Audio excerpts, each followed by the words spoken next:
Number 4 in the 6 movies that I wanted to prioritise this summer.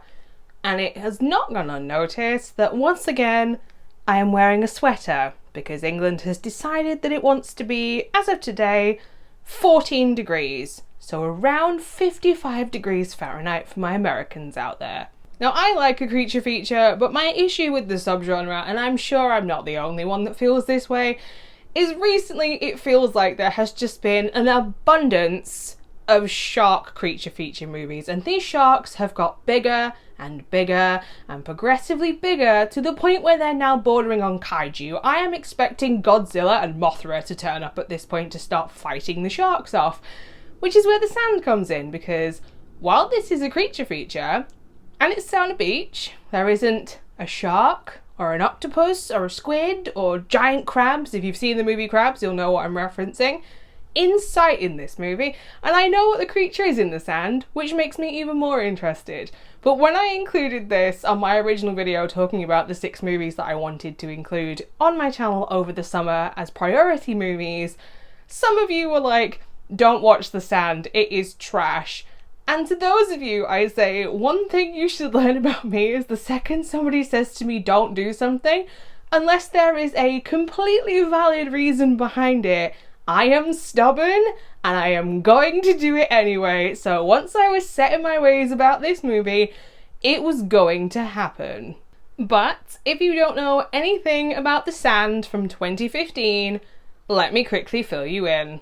The Sand from 2015 is a horror sci-fi creature feature. After an epic beach party to celebrate their college graduation, a large group of hungover 20-somethings wake up on a secluded private beach. But under the bright light of an otherwise ordinary spring break morning, the unsuspecting teens realise that somehow the sand under their feet is alive, ready to devour those who touch it. Now, as the death toll keeps rising, an unseen carnivorous entity is waiting patiently for the slightest wrong move. If you're new here, I go by Hordes, and if you're not new, welcome back. I talk about horror movies here on my channel on Mondays and Fridays. But as always, when it comes to movie reviews, I am now going to go and watch The Sand from 2015 off camera, so that way, if you want to watch this movie about college teens stranded on a deadly beach, nothing will be spoilt for you, because nobody wants to watch a movie that you've just watched somebody else watch from start to finish, because you will know exactly what's going to happen, and I keep it spoiler free here on my channel. Floor is lava. No! It's the floor is lava, but instead of lava it's sand. Now, I went into this movie with zero expectations, because I know that there are a lot of people who feel very strongly about this being a bad movie. So I expected that, and it's gone in its favour, because I didn't hate this with every fibre of my being, which seems to be the general consensus over on Letterboxd. Now, trust me when I say it's not a good movie, like, at all, but I can name you movies that I have seen just in these past few weeks that are worse than this, and if you ask me, I will be prepared to name and shame them in the comment section down below. Shame. The Sand is actually a single location movie, which has actually gone in its favour for this one, because everything either takes place on a square patch of sand on a beach, or on the lifeguard tower, which happens to be on the square patch of sand. And the reason that this has gone in its favour is because, do I believe at any point that this sand is gonna kill people?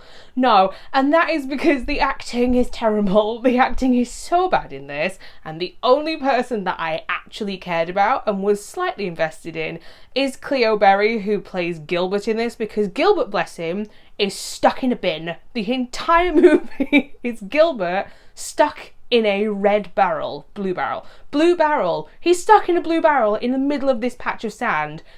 And the other thing is, do you believe that this sand is deadly? No. Why is this? It's because every single person who dies in this, with the exception of maybe 2 when you get slightly gory moments, they just disappear into the sand like you would if you were stepping into a bath. Like, that's it. if you've seen this movie, you will get what I'm comparing this to. It's not even like in the movie Escape Room Tournament of Champions when you have the sand room in there where you've got to climb the lighthouse. It's not even that. Like, in that movie, if you get sucked into the sand, like, you're gonna die drowning in sand. Now, Tournament of Champions is a discussion for a completely different day, because that movie is how to ruin a franchise that had potential in one movie. Like, that movie should have been at least 2 or 3 movies later. Then you add in one of the worst cops I have ever seen in a movie, who has dialogue that does not sound believable because nobody talks like that, who then behaves like a petulant child on a power trip, and you could see me eye-rolling from space. Now, this movie is supposed to be a horror comedy, and rule number 1 of a horror comedy is if you're not funny, my review and my score is going to reflect on this. And this movie just isn't funny in the slightest. It's trying too hard with its jokes, and it's very like, how can we like border on being slightly offensive, hence the cop character and some of the comments that he makes at times. He's not in it for very long, luckily. But nobody is actually funny because it's just not written very well. Am I right? To describe, if I had to spend any time whatsoever with the characters from this movie, I would offer myself up to the creature in this. Like, take me now, especially if I had to spend time with the love triangle in this, because I don't do drama, and a big chunk of this is this person used to be with this person, they're now with this person, these two don't like each other for this, they're friends with, you know, it's one of those kind of movies, and you're gonna need a bulletin board with pins going everywhere just to remember who actually likes who knows who's hooked up with who. It's that. For a creature feature / monster movie, the pacing in this is so slow, and they hardly use the creature to any kind of potential, especially as they know what this creature is. We're talking, for most of the movie, all you see is the little like nerve feeler tentacles that come out of the sand and then suck people in. And then at the hour and 9-minute mark, my poor boy Gilbert, the only person I actually care about in this, becomes victim to an actual set of tentacles in this, and finally, something of your creature. But then, right at the very end, they kill the thing in 30 seconds. There was an hour and 20 minutes of build-up for you to kill it in 30 seconds. And I'm mad about this, because what a waste of a creature, considering what it is. I will hint at what it is later on, because I feel like I'm sort of like dancing around it. I'll tell you what it is without explicitly telling you what it is later if you don't want to watch the movie.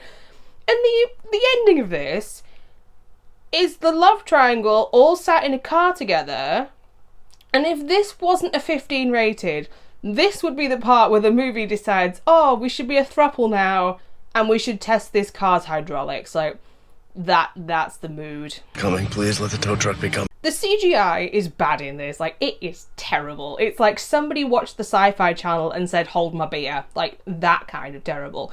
Now, if you've ever seen, like, free-to-use green screen effects, it's that kind of bad. It's so bad. And the practical effects are equally as terrible. There is a part in this where somebody is jumping from surfboard to surfboard, and the surfboards are supposed to be being moved by tentacles, but it's clearly somebody wobbling them off camera. Like, there was no budget went into this, and like, it's magical strings. It's that kind of level. Hear me out though.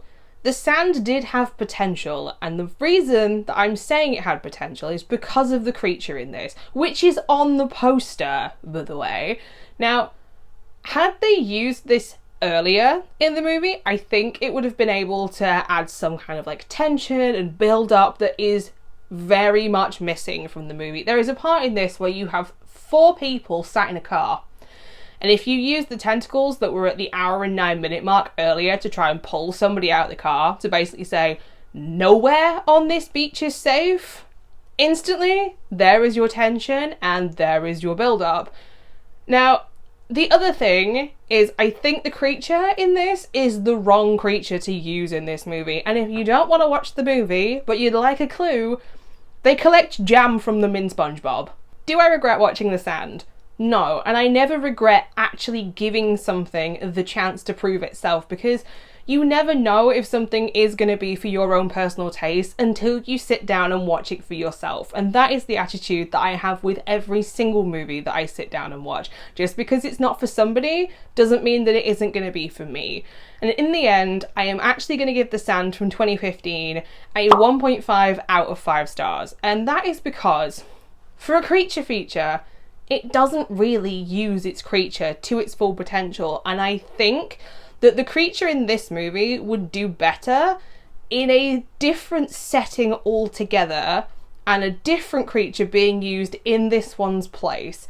And the only thing that really kept me watching the movie was Cleo Berry as Gilbert, because I wanted to know how the hell he was supposed to get out of that bin. So there you have it, my initial thoughts and my review for my first time watching The Sand from 2015. If you've also seen this movie, I would love to know what your thoughts and opinions are down in the comments section down below.